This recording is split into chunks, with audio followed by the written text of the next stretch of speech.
tasayoon si miidhellee sinkisaati waraarame jaalale dogoggoraan tasayoon si miidhellee sinkisaati waraarame jaalale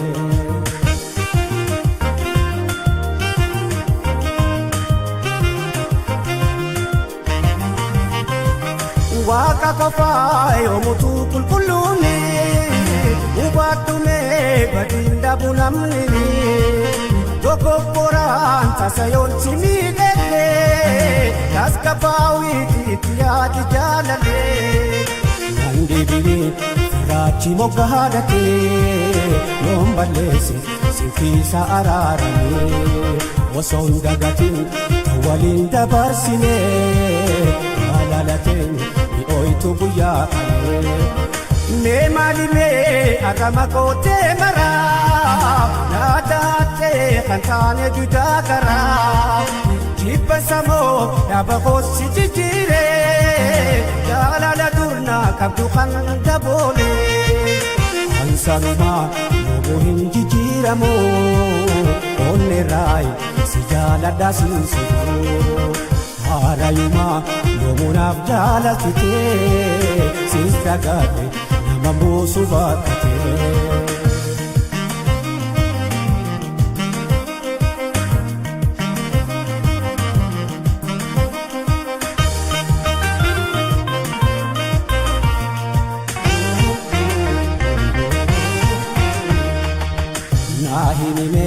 Naahimime maalimee Badin tanto dugumaatti naangalee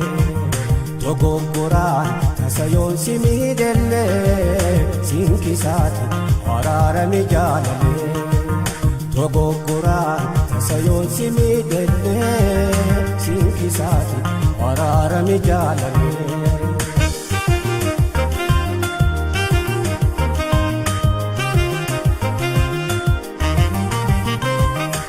Ija duraa wanda buuflee ina yamnu turre lulachuu halee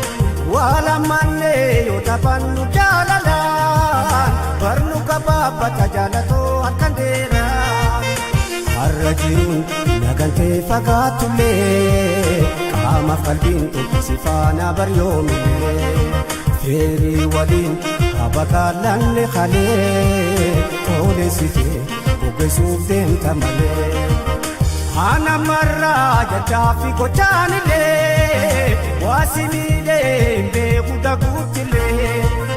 Har'a garuu kana hunda kan namutee bar jaalalaan siif qabu yaa jaalalee Naahiminaan dhoysinii guyyaa keessa maal jijjiiramne kuni Haraaramee Kidisi waan dabree abutifnu ililii walii galee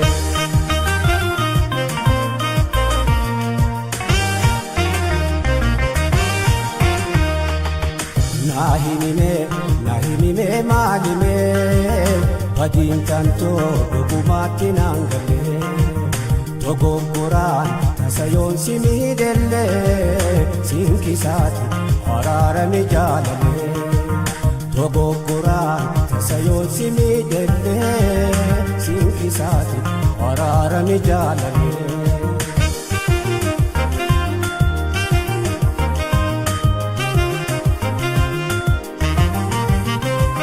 Niin fudhataa jaalatoo baditiyaa yaada galee utubaa jiruutiyaa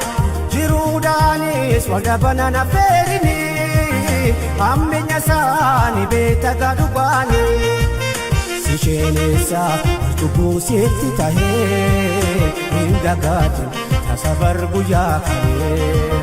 guyyaa keessaa har'ana jijjiiramtuus si fakkaannan anumaa sittiin gatu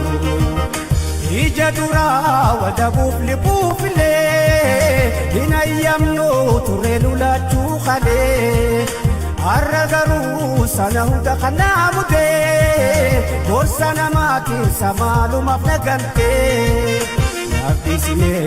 ilillii tooqa calee hin kunuunsa bukuteen darbiin malee hin dhabuu jatoo duraa ittiin obsa ittiin obbosa firii waliin bakka laanne kalee ooleessite